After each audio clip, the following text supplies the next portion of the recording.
Hola les guys, bonjour à tous et bienvenue dans ce nouvel épisode de Rien à voir. Et aujourd'hui, je suis ravie de vous retrouver pour vous parler du célibat. Vous avez été nombreux à apprécier mon épisode sur les ruptures amoureuses, donc je me suis dit que ça pouvait être intéressant de rester un petit peu dans le thème. Et étant donné que je suis célibataire depuis maintenant plus de 29 ans et demi, je me suis dit que finalement j'avais des choses à dire sur le sujet. Donc écoutez, si jamais ça vous dit, let's go. Et déjà, je vais commencer par tout simplement vous expliquer pourquoi je suis célibataire depuis absolument toujours et pourquoi j'ai jamais été en couple. Il y a pas mal de raisons à ça, mais la raison principale, c'est tout simplement le fait que je me suis détestée pendant les 25 premières années de ma vie. Au point que, pour moi, c'était inimaginable que qui que ce soit puisse être amoureux de moi, que qui que ce soit puisse me trouver attirante. Ouais, ça passait énormément par une détestation de mon corps avant toute chose.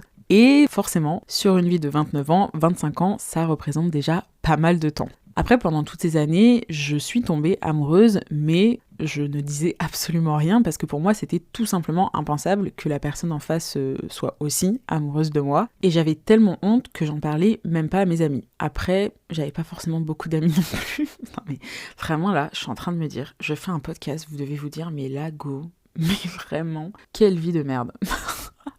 Et d'ailleurs, je tiens à préciser que je vais très très bien et que sinon je ferai pas tous ces podcasts. Enfin, vraiment, je vais bien, je parle de choses qui se sont passées avant. Et des fois, j'ai peur que les gens qui me connaissent pas puissent penser que je vais pas bien. Donc je fais vraiment un aparté dans cet épisode. Je vais bien. Et c'est justement parce que je vais bien que je vous parle de toutes ces choses avec lesquelles j'ai pu galérer et qui ont pu me faire du mal. Voilà. Bref, tout ça pour dire que j'avais tellement honte que j'en parlais même pas à mes amis quand j'avais des amis autour de moi parce que je me disais qu'ils allaient vraiment être en mode « t'es amoureuse de telle personne », mais c'est ridicule, bien évidemment que cette personne, elle va pas t'aimer. Et je crois que la toute première fois où j'ai parlé à quelqu'un de mes états d'âme ou d'une personne sur qui j'avais un crush, ou oui, juste un petit truc comme ça, un petit truc un peu romantique, on va dire, c'est quand j'avais 23 ans et c'était à ma meilleure amie qui était vraiment la personne par excellence en qui j'avais entièrement confiance et qui, je savais, n'allait pas du tout me juger par rapport à tout ça. Je me souviens, j'avais tellement une estime basse de moi-même et je pensais tellement être la personne la plus moche du monde que les premières fois où je me suis fait draguer, c'était notamment en Espagne quand je suis arrivée là-bas et que j'avais 22-23 ans.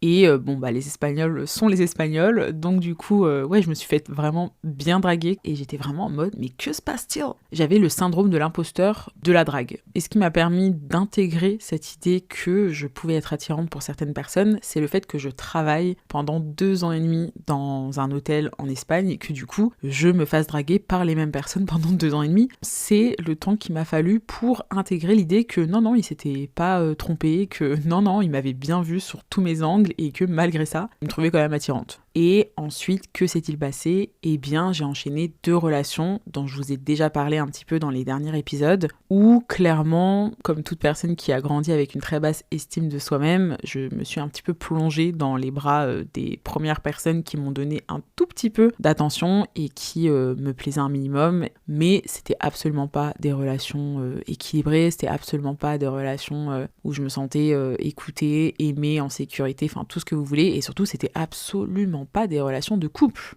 Donc voilà un petit peu pour le résumé de ma vie sentimentale et amoureuse durant ces 29 dernières années. Et en même temps, je pense que le fait que je sois encore célibataire aujourd'hui, il n'est pas dû uniquement à ma très basse estime de moi-même, parce que j'ai l'impression qu'il y a des gens qui sont dans mon cas, qui ont aussi un manque de ce côté-là au niveau de la famille, et au contraire, ça va les pousser à aller dans les bras de tout et de n'importe qui, j'ai envie de dire. Et ça va être des gens qui, comme ils ont un manque affectif, vont être en couple toute leur vie. En tout cas, j'ai l'impression que c'est quelque chose qui est quand même assez récurrent. Et en soi, c'est totalement un schéma que j'aurais aussi pu suivre. Mais non, parce qu'en fait, moi, j'ai toujours eu une vision très mitigée par rapport à l'idée même de couple. Je suis très critique par rapport à ça. Tout comme je suis très critique par rapport à tout ce qui se rapproche de près ou de loin des cases et de la société et de ce qu'on nous dit un peu de faire sans trop se poser de questions, aka les études, le CDI, la maison, le chien, le mariage, les enfants, tout ça. Et je tiens à préciser que ce qui m'a toujours posé problème, c'était pas le fait de faire tout ça, mais plutôt l'impression que j'avais que les gens le faisaient sans trop se poser réellement la question de si ça avait du sens pour eux de le faire. Et moi, depuis que je suis née, je remets absolument tout en question en permanence, dont l'idée de couple et notamment l'idée de couple hétéronormé avec laquelle j'ai grandi, parce que j'ai grandi dans les années 90-2000 et clairement les modèles de couple qu'on avait, c'était en très très grande majorité des couples hétéronormés. Et moi je sais que je me retrouvais absolument pas dans ce genre de modèle de couple, déjà parce que dans ma tête, j'étais pas une fille féminine, étant donné que je faisais partie de celles qu'on nommait les garçons manqués, et donc je m'identifiais absolument pas au rôle qu'on pouvait donner aux filles dans les romances, dans les séries, dans tout ça. Et même sans parler de ça, ce qui me dérangeait, c'était juste que ça ne m'intéressait pas de lire des histoires où tout était codifié, où tout était toujours la même chose, c'était toujours la même manière de procéder, bref. Et je me suis rendu compte un peu a posteriori d'à quel point ça me dérangeait déjà quand j'étais jeune, tous ces trucs un peu hétéronormés, parce que à cette époque, les seules fictions, les seules romances qui m'intéressaient et qui me faisaient entre guillemets rêver, c'était des romances gays. Et je précise que c'était des romances gays de mecs parce que c'était une époque où, encore une fois, je sais pas trop pourquoi, mais des romances entre meufs, ça existait absolument pas. Et du coup, j'étais quand même en train de me poser des questions tout le long de ma vie en mode mais c'est chelou, genre pourquoi est-ce que c'est ça qui me parle? Et en fait, avec du recul, c'est tout simplement parce que ce genre de romance, il n'y avait pas de code. C'était uniquement porté sur deux mecs qui tombent amoureux, et comme deux mecs ensemble c'était pas forcément hyper bien vu à l'époque, la plupart du temps dans ces romances-là, ils le montraient pas nécessairement aux autres, c'était quelque chose d'hyper intime, c'était quelque chose d'hyper entre eux, juste ils étaient amoureux, et ça les concerne que eux, et ça me parlait, parce qu'en fait ça parlait d'amour, et pas de couple, de société, de bidule, de machin. Mais bref, en fait la question du couple, je trouve que ça soulève énormément de choses, et pour moi, être en couple, notamment avec un homme quand tu es une femme, d'une certaine manière, c'est rentrer dans le système patriarcal. Bon, Dieu sait que j'ai pas besoin de ça pour rentrer dedans, puisqu'il est bel et bien là, ce système. Mais ma question, c'est plutôt comment être en couple sans rentrer dans ces normes. Est-ce que c'est vraiment possible ou pas? Enfin, bref, il y a énormément de réflexion à avoir autour de ce sujet, mais je vais pas trop parler de ça en fait dans cet épisode parce que j'ai jamais été en couple, donc je me sens pas forcément légitime de parler de tout ça. Donc si jamais c'est un sujet qui vous intéresse, je vous invite très fortement à aller écouter le podcast Le cœur sur la table et aussi un autre podcast qui s'appelle Couple Goal. Et en vrai, je pense qu'il y a plein d'autres podcasts qui interrogent un petit peu tout ça, mais pour moi déjà ces deux podcasts c'est vraiment pépites, donc n'hésitez pas. Bon, alors du coup, où est-ce que j'en suis aujourd'hui? Est-ce que je vis mal mon célibat? Est-ce que je le vis bien? Est-ce que c'est un choix? Est-ce que c'est pas trop un choix? Est-ce que je voudrais que ça change ou pas? Eh bien, je vais essayer de vous expliquer tout ça. Et déjà, ce que je peux vous dire, c'est que je pense que ça étonnera personne, mais je préfère être seule que mal accompagnée. C'est très cliché, mais c'est extrêmement vrai. Donc en soi, non, c'est pas un truc que je vis mal aujourd'hui d'être célibataire, parce que je viens de me sortir de 2 relations où j'étais plutôt mal accompagnée, et là je suis plus en mode ok, je suis seule mais je vais bien, et ça c'est quand même super. C'est même plus que super d'ailleurs, je pense que c'est la meilleure chose de savoir être bien seul, de se connaître, et en plus de ça, moi je pense que se connaître soi-même vraiment et s'aimer soi-même vraiment, c'est la meilleure manière d'être dans une relation qui marche, parce que déjà on va pas demander à l'autre de combler quoi que ce soit, et moi c'est comme ça que je vois les relations de couple, en tout cas c'est comme ça que je vois ma future relation de couple, si un jour elle a lieu, c'est vraiment une relation où en gros, moi je suis moi, l'autre il est l'autre, et juste on décide de faire un petit bout de chemin ensemble, ou un grand bout de chemin ensemble, mais il n'y a absolument pas ce truc de tu es ma moitié, je suis ta moitié, tu remplis un vide, j'ai besoin de toi. Non, j'ai pas envie d'avoir besoin de quelqu'un, j'ai pas envie que cette personne ait besoin de moi, en tout cas pas en permanence. De temps en temps, oui, c'est le principe d'avoir quelqu'un sur qui compter, mais pas tout le temps. J'ai un peu cette phobie de t'es en couple avec quelqu'un et si t'es pas avec la personne, c'est la fin du monde et t'as l'impression que tout est vide. Alors, je comprends cette sensation, j'ai déjà été amoureuse, mais dans un couple, c'était pas ce que je recherche sur du long terme. Au début, oui, ce sera sûrement le cas. Bon bref, on va abréger. En fait, je me rends compte que j'ai déjà beaucoup parlé et qu'il me reste encore des petites choses à dire. Et on va passer au deuxième point, qui est que je fais un peu la belle, en mode non mais je m'en bats les steaks d'être en couple. Mais j'avoue que quand même des fois, le manque d'affection se fait ressentir. Et je crois que mon plus grand manque, c'est le fait de pas pouvoir faire des câlins à quelqu'un quand ça va pas, le fait de pas pouvoir me réfugier dans les bras de quelqu'un. Et j'avais lu que on est censé en tant qu'humain faire des câlins, je sais pas combien de minutes par jour à quelqu'un, et clairement c'est un truc qui me manque. C'est pas non plus atroce, mais du coup quand je vais pas bien, je me roule en boule dans ma couette et je fais un câlin à ma couette quoi. parce que même si j'ai des amis, mes amis, je peux pas claquer des doigts et ils vont pas arriver, et puis à moins que ce soit vraiment des gens très très proches, je peux pas leur faire des câlins pendant des heures et des heures, quoi. Donc ouais, ça c'est un peu compliqué. Je pense que la deuxième chose qui est compliquée, c'est aussi le fait de n'avoir jamais été la personne la plus importante pour quelqu'un. Parce que j'ai jamais été la personne la plus importante pour mes parents, et j'ai jamais eu le sentiment d'être la priorité pour quelqu'un. J'ai toujours cette pensée qui me traverse de me dire qu'en fait, si pour X et Y raison, je me fais mal, je m'évanouis chez moi, j'ai largement le temps de clamser avant que quelqu'un s'en rende compte. Parce qu'en fait, moi, j'ai pas une personne qui tous les jours va checker si ça va, ou même tous les 2 jours, ou je ne sais quoi, ok, j'ai des amis, j'ai des très bons amis, mais mes amis, si je leur réponds pas, ils se disent, bon elle a sa vie, et puis basta cosy. J'ai ce truc de me dire, s'il m'arrive un truc, dommage quoi. Donc prends bien soin de toi Olga, fais attention où tu marches, et ne tombe pas dans les escaliers. Mais voilà, à part ça, je suis quand même très bien entourée, et du coup, je le vis plutôt bien, le fait d'être célibataire. Donc en soi, vous allez peut-être vous dire, ok, écoute Olga, tout va bien dans le meilleur des mondes, pourquoi tu nous fais un épisode entier sur le célibat si c'est pour nous dire que tu le vis très très bien? Eh bien, parce que dernièrement dans ma vie, il y a eu un changement qui en soi ne me regarde pas et qui pourtant a provoqué pas mal de trucs en moi, qui est le fait que tous mes amis, ou presque, qui n'étaient pas encore en couple jusqu'ici, se sont mis en couple en 2024. Et en fait, ça, l'air de rien, ça m'a quand même pas mal impacté, parce que quand tout le monde est en couple autour de toi, tu te sens quand même plus seul que si c'était pas le cas. Parce que par exemple, le week-end, tu sais que tout le monde est avec son amoureux, ou que tout le monde est en famille, ou que tout le monde fait des activités à droite à gauche, et que toi, du coup, tu te retrouves juste seul parce que tout le monde est un peu busy. Et c'est pareil pour les vacances, c'est pareil pour tout un tas de choses où en fait, plus j'avance dans la vie et plus les gens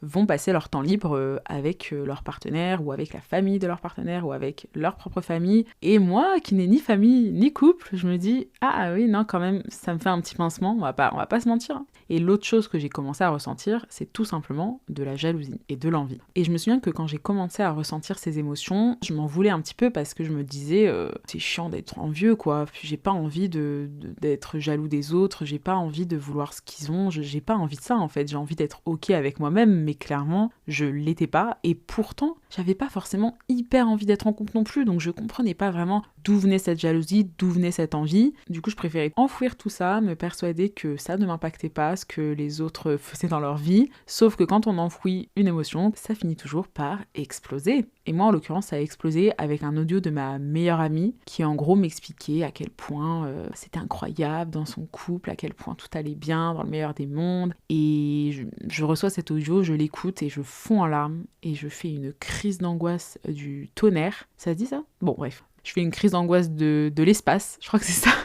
C'est ça l'expression, putain. Et en fait, je me dis, écoute Olga, ça sert à rien de te juger. Si tu te juges en permanence, tu vas pas essayer de comprendre ce que ces émotions, elles veulent te dire. Et les émotions, ça veut toujours dire quelque chose. En l'occurrence, si on commence par s'intéresser à la jalousie, ce que ça vient de dire de nous, c'est tout simplement le fait qu'on a peur de se faire remplacer par un tiers au sein d'une relation. Et par rapport à ma meilleure amie, le fait qu'elle ait un copain, ça a quand même changé énormément de choses dans notre relation, parce que jusqu'ici, j'étais la personne à qui elle allait se confier le plus, et elle était la personne à qui je me confiais le plus.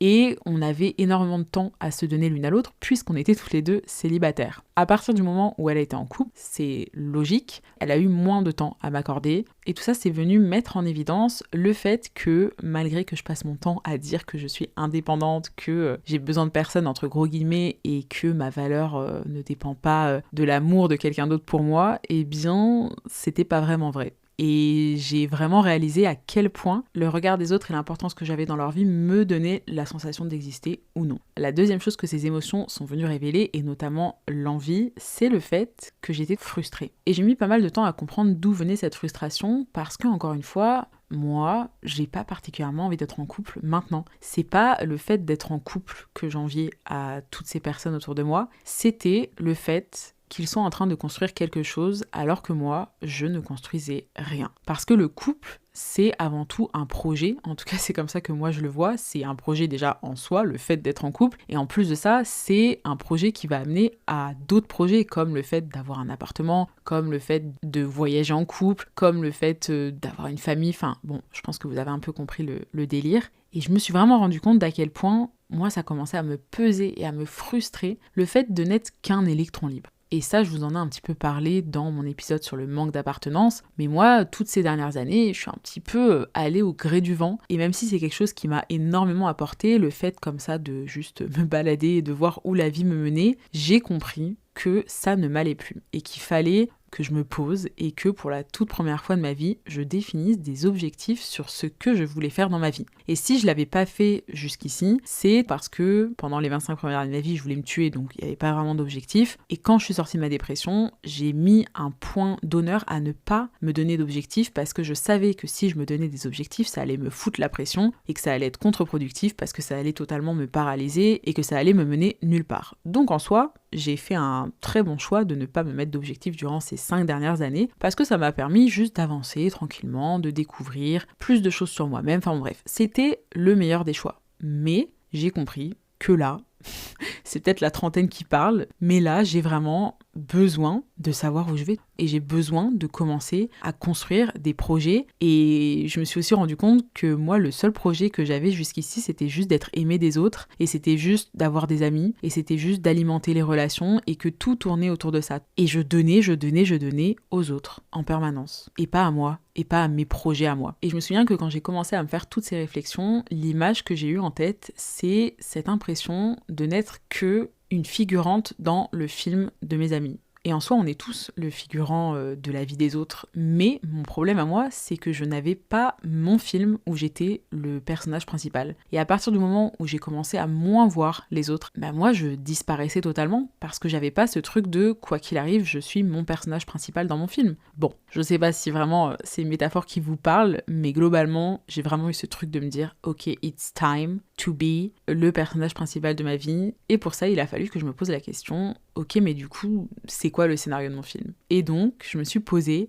et j'ai fait des vision boards pour la toute première fois de ma vie. J'ai fait 3 vision boards. J'ai fait 1 an, 5 ans et 10 ans. Et à partir du moment où j'ai fait ces fameux vision boards, tout a pris sens. C'est comme si, d'un coup, toutes mes actions quotidiennes, elles étaient portées par ce projet plus grand. Et tout ça, ça m'a fait vraiment énormément de bien. Bref, je me rends bien compte qu'on est vraiment très très loin du sujet de base et en même temps, c'est un peu toutes les réflexions que je me suis faites par rapport à ça ces derniers temps. Donc globalement, si je devais résumer, est-ce que je vis mal mon célibat ? Non, plus maintenant. Depuis que je suis concentrée sur mes petits projets de vie. Et oui, ça fait partie de mes projets, le fait de potentiellement fonder une famille, le fait d'être en couple, mais c'est pas forcément pour tout de suite. La priorité actuellement, elle est dans mes objectifs professionnels et elle est aussi dans des objectifs plus personnels comme ce podcast. Donc j'en profite pour vous remercier parce qu'en fait, vous faites partie de mon vision board. Si vous écoutez ça, vous soutenez un de mes projets de vie et c'est trop cool. Donc écoutez, merci.